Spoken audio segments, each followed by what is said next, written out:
นวนิยายเสียงเรื่องนี้เป็นเรื่องราวลึกลับ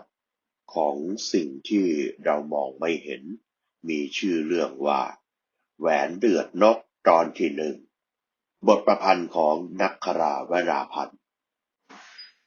ผมสนใจแหวนวงนี้ขอชมหน่อยได้ไหมครับชายหนุ่มบอกกับเจ้าของร้านนักโบราณคดีหนุ่มรูปร่างสูงใหญ่เดินทางจากกรุงเทพมหานครบ้านเกิดเข้ามาทำงานในหมู่บ้านแสนภูดานภาคีสนใจงานด้านวัตถุโบราณเมื่อเขาได้รับการแจ้งจากผู้ใหญ่บ้านแสนภูดานเขาได้รับมอบหมายให้เป็นหัวหน้านำทีมเข้ามาทำงานการสำรวจหมู่บ้านแสนภูดานแห่งนี้เป็นหมู่บ้านที่เรียกได้ว่าตัดขาดจากโลกภายนอกก็ว่าได้ไม่มีไฟฟ้าและน้ำประปาใช้ต้องใช้ไฟจากแสงตะเกียงกับน้ำตามบ่อน้ำคลองจะต้องเดินทางออกไปเป็นกิโลแต่ชาวบ้านที่นี่ก็ถือว่ามันเป็นเรื่องธรรมดาปกติวิสัยสำหรับผู้ที่เข้ามาใหม่คงจะมีความผะอืดผะอมกับการใช้ชีวิตที่นี่นิราดาหนึ่งในนักเดินทางที่ขอร่วมเดินทางมาด้วยเธอเริ่มที่จะบิดที่มุมปากเธอไม่ชินกับการใช้ชีวิตและการเป็นอยู่ของคนที่นี่ที่หมู่บ้านแสนภูดานเธอวาดฝันเอาไว้ว่าที่นี่น่าจะมีไฟฟ้าน้ำประปาที่พักจะต้องเป็นรีสอร์ทมีเครื่องอำนวยความสะดวกสบายทุกอย่างเมื่อเธอได้เดินทางมาถึงอาการรังเกียจของเธอเริ่มแสดงออกมาเป็นแบบเล็กๆน้อยๆถ้าไม่มีใครสังเกตก็อาจจะคิดว่าหญิงสาวคนนี้งามทั้งนอกและในภาคีและนิรดาพากันเดินออกมาจากร้านขายของเก่าที่ตั้งอยู่ตามซอยเล็กๆของเมือง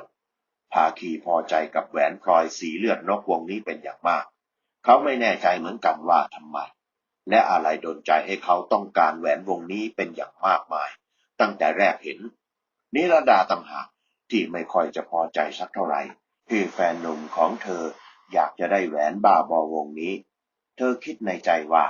ถ้าแฟนหนุ่มซื้อแหวนวงนี้เพื่อจะมาขอมั่นเธอบอกกับตัวเองเลยว่าจะขอกรี๊ดออกมาดังๆกรี๊ดภาคีถึงกับสะดุ้งสุดตัวเขาเหลียวซ้ายแลขวาหญิงสาวเจ้าของเสียงกรีดร้องมาจากไหนเขาตั้งคำถามกับตัวเองเป็นอะไรครับภาคีนิรดาถามแฟนหนุ่มเปล่าไม่มีอะไรชายหนุ่มตอบแบบขอไปทีชายหนุ่มพาแฟนสาวเดินลัดเลาะมาตามถนนดินลูกรังเพื่อจะมาขึ้นรถเพื่อมุ่งหน้ากับหมู่บ้านแสนภูดานภาคีเดินทางมาที่แสนภูดานได้3-4 วันแล้วเขาคิดว่าจะต้องเข้าตัวเมืองเพื่อจะหาซื้อข้าวของเครื่องใช้ประจำตัวเท่าที่จำเป็นแต่การมาครั้งนี้ของเขาไม่ได้อะไรกลับไปเลยนอกเสียจากแหวนพลอยวงนี้นิรดานั่งกะเงากะงอดมาตลอดทางเธอไม่เข้าใจแฟนหนุ่มของเธอว่าทำไมไม่เอาใจเธอบ้างโดยการซื้อเสื้อผ้าใหม่ๆให้เธอภาคีจะซื้อให้เธอกลับบอกว่าเสื้อผ้าที่นี่เชยไปแล้วสำหรับเธอหมายถึงว่าอยากให้ภาคีซื้อที่กรุงเทพต่างหากภาคีเองบอกกับตัวเองในใจว่าบางครั้งก็รำคาญแฟนสาวอยู่เหมือนกันแต่ด้วยที่คบกันมาตั้งแต่สมัยเรียนอีกอย่างภาคีก็แพ้ความสวยของนิรดาซะด้วยเหตุนี้จึงทำให้ความรักของเธอกับภาคีดำเนินมาถึงทุกวันนี้ขณะที่รถสองแถวเก่าๆเวลาวิ่งก็มีเสียงดังโครงเคลงแถมฝุ่นก็ตลบตลอดทางนิรดารีบเอาผ้าคลุมศีรษะแทบไม่ทันพร้อมกับมีเสียงบ่นพึมพำออกมาเบาๆแต่ภาคีเองก็ไม่ได้สนใจอะไรนักก็คงจะอีกนานนักที่รถสองแถวคราวปู่คันนี้จะพาเขาและผู้โดยสารอีก2-3 คนถึงหมู่บ้านแสนภูดานเวลาผ่านไป4 ชั่วโมงเต็มๆเกือบจะถึงหมู่บ้านอยู่แล้วเขาคิดในใจแต่ไม่วายที่เขาจะคิดไปถึงเสียงกรีดร้องโหยหวนเมื่อตอนกลางวันเขาถามตัวเองไปถามตัวเองมาอยู่หลายครั้งเขาก็ไม่แน่ใจอยู่เหมือนกันว่าหูของเขาแว่วไปหรือว่ามันคือเรื่องจริงพอเขาคิดเรื่องเสียงกรีดร้องนั้นขนแขนของเขาพร้อมใจกันตั้งชันทีเดียว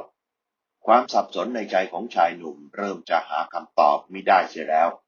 ว่าเขาได้เจอเข้ากับอะไรกันแน่ความรู้สึกลึกๆของเขามั่นใจว่าหูของเขาไม่ได้แว่วไปแน่ๆมันชัดเจนเหมือนกับหญิงสาวผู้นั้นอยู่ใกล้ๆตัวเขาตะวันเริ่มจะคล้อยรับทิวไม้ตลอดสองข้างทางเริ่มสลัวลงอากาศเริ่มเย็นแสงไฟบนเพดานของรถถูกเปิดมันริบหรี่เสียยิ่งกว่าแสงไม้ขีดไฟเส้นทางที่รถกำลังแล่นผ่านยิ่งแล่นก็ยิ่งมืดขณะนี้เขามองบรรยากาศภายนอกไม่ได้ซะแล้วมันมืดสนิทจะมีเสียงของจักจั่นป่าร้องคลอออกมาให้เขาได้ยินเป็นบางช่วงเมื่อไรจะถึงสักทีเบื่อจังเลยทำไมคะทำไมคุณจะต้องมาทำงานที่มันไกลบ้านไกลเมืองแบบนี้ดาห้ามยังไงคุณก็ไม่ฟังดาคุณมาที่นี่มันไม่ได้ทำให้คุณได้เลื่อนตำแหน่งหรอกนะยังไงคนอื่นเขาก็เอาตำแหน่งไปหมดแล้วคุณก็ต้องอยู่ที่หมู่บ้านบ้าบออะไรนี่อีกตั้งหลายเดือนดาอยากจะรู้นะคุณจะได้อะไรนิรดาร่ายยาวภาคีเองก็รู้ว่าสิ่งที่ตัวเองทำมันอาจจะไม่ได้น่าเหมือนเพื่อนๆคนอื่นบางคนถึงกับได้เลื่อนขั้นไปไกลมากแล้วแต่ตัวเขายังจดจ่ออยู่ที่เดิมอาจจะเป็นเพราะว่าตัวเขาเองชอบเดินทางออกต่างจังหวัดมากกว่าเลยไม่มีเวลาที่จะทำเอกสารทางวิชาการเพื่อเลื่อนขั้นแต่มันก็ไม่เท่ากับความรู้สึกที่เขาอยากจะไปทุกที่มันมีสิ่งโดนใจเขาบอกกับตัวเองแบบนี้ตลอดเวลาและทุกครั้งที่เขาเดินทางไกลๆนิรดาไม่เคยตามเหมือนครั้งนี้นี่ก็เป็นอีกข้อที่เขายังงงงวยว่าทำไมครั้งนี้นิรดาถึงตามติดมาด้วยทั้งที่เขาก็เล่าความเป็นอยู่ของแสนภูดาษแล้ว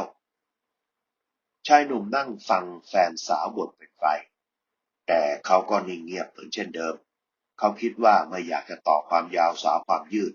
เงียบเอาไว้ดีกว่าเดี๋ยวเธอเหนื่อยก็หยุดเองนั่นแหละเฮ้ยชายหนุ่มขยี้ตาตัวเองพร้อมกับมีคำถามขึ้นมาในใจของเขาอีกครั้งว่าสิ่งที่เขามองเห็นข้างทางนั้นมันคือคนใช่หรือไม่ภาคีค่อยๆถามตัวเองว่าสิ่งที่เห็นนั้นมันคืออะไรเขาพยายามทบทวนความทรงจำในการมองเห็นเมื่อครู่ที่ผ่านมาแล้วเขาก็บอกกับตัวเองว่า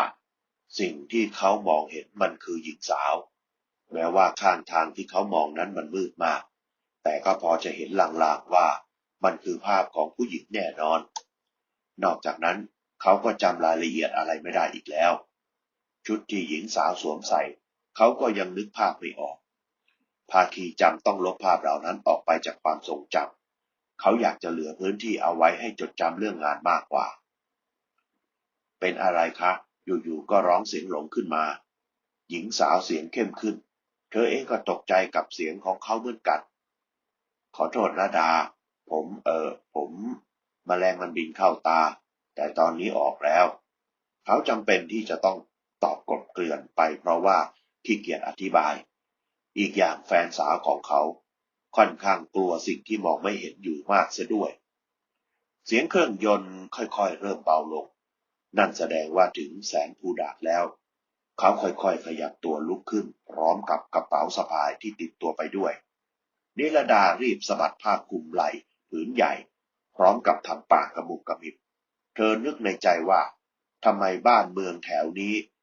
ถึงไม่ซื้อรถดูดฝุ่นสักคันเธอก้าวลงจากรถตามภาคีมาติดๆเธอสาบานกับใจเธอแล้วว่าการมาของเธอในครั้งนี้เธอจะไม่ห่างภาคีเด็ดขาดนิรดาพยายามเดินตามภาคีให้ทันแต่ชายหนุ่มมีความคล่องแคล่วคล่องตัวมากกว่าทั้งที่เขาก็เดินจูงมือแฟนสาวไม่ห่างนิรดาเดินไปพร้อมกับรอบเหลือบมองสองข้างทางที่เต็มไปด้วยต้นไม้ใหญ่คงต้องใช้เวลานานนับ10 นาทีถึงจะผ่านโรงไม้ใหญ่สองข้างทางนั่นแหละคือปากทางหมู่บ้านแสนภูดาบรรยากาศยามนี้มันช่างเย็นเยือกสายลมโชยมาเบาๆมันช่างสร้างโรแมนติกสักนี่กะไรเขาบอกกับตัวเองในใจว่าเขาน่าจะหาที่นั่งคุยกับแฟนสาวคงจะดีน่าดู เสียงจักจั่นร้องหนักมากขึ้นระดับกับฝีเท้าของเขากับเธอมันช่างเป็นเสียงที่น่าสนอเพราะพริ้งเสียจริงๆเสียงของนิรดาแฟนสาวผ่อนลมหายใจออกมาอย่างโล่งอกถึงสักทีเธอรู้สึกเหมือนขึ้นสวรรค์ดาอาบน้ำแล้วนอนได้เลยนะไม่ต้องรอผมขอนั่งคิดงานก่อนภาคีพูดพลางวางกระเป๋าสะพายลงกับโต๊ะรับแขกเขาเดินออกไปนั่งที่ระเบียงชานเรือนนิรดาชำเลืองมองตามหลังเขาด้วยความอยากจะรู้ว่าทำไมแฟนหนุ่มถึงไม่นึกอยากจะอาบน้ำเหมือนหล่อนถ้าเลือกเรื่องความสบายกับความอยากจะรู้นิรดาขอเลือกความสบายก่อนเธอรีบเปลี่ยนเสื้อผ้าแล้วหายเข้าไปในห้องอาบน้ำปล่อยให้ภาคีนั่งทอดอารมณ์อยู่ที่ระเบียงคนเดียวนาฬิกาลูกตุ้มบอกเวลาเสียงแป้งแป้งว่าขณะนี้ตี 3แล้วภาคีนอนเอามือก่ายหน้าผากอาการของเขาเหมือนคนกลัดกลุ้มอย่างหนักสักพักเขาอดไม่ได้ที่จะเลื่อนมือจากหน้าผากมาทาบบนอกพร้อมกับนอนเอามือลูบแหวนเขาตั้งใจแน่วแน่ว่าจะรักษาทรัพย์วงนี้ของเขาเอาไว้อย่างดีที่สุดเขาเหลือบมองแฟนสาวที่นอนข้างกายเธอหลับสนิทชนิดที่เรียกก็ไม่ตื่นเขาจึงลุกขึ้นนั่งแล้วเปิดมุ้งเดินออกไปนอกระเบียงชายหนุ่มนั่งเหม่อมองผ่านความมืดออกไปไกลทั้งที่ก็มองอะไรไม่เห็นเลยเขาหันไปมองบ้านพักที่อยู่ใกล้ๆกันที่ตั้งเรียงรายกันอีก3-4หลังมันคือบ้านพักที่ถูกสร้างขึ้นมาเพื่อให้เจ้าหน้าที่นักโบราณคดีมาพักอาศัยระหว่างทำการสำรวจวัตถุโบราณเขาอยากจะเดินไปเรียกพี่ๆน้องๆที่ทำงานร่วมกันแต่เขาต้องหยุดความคิดเอาไว้ป่านนี้แล้วทุกคนคงจะพากันนอนหลับหมดแล้วเขาลอบถอนใจเบาๆทำไมเขาถึงนอนไม่หลับใบไม้ปลิวร่วงหล่นทีละใบทีละใบเขานั่งมองพร้อมกับนั่งนับไปด้วยเพื่อฆ่าเวลาการนอนไม่หลับของเขานับไปนับมาก็รวม100 กว่าใบแล้วอาการง่วงเหงาหาวนอนก็ยังไม่มาเยือนชายหนุ่มสักทีจนตาที่จ้องมองใบไม้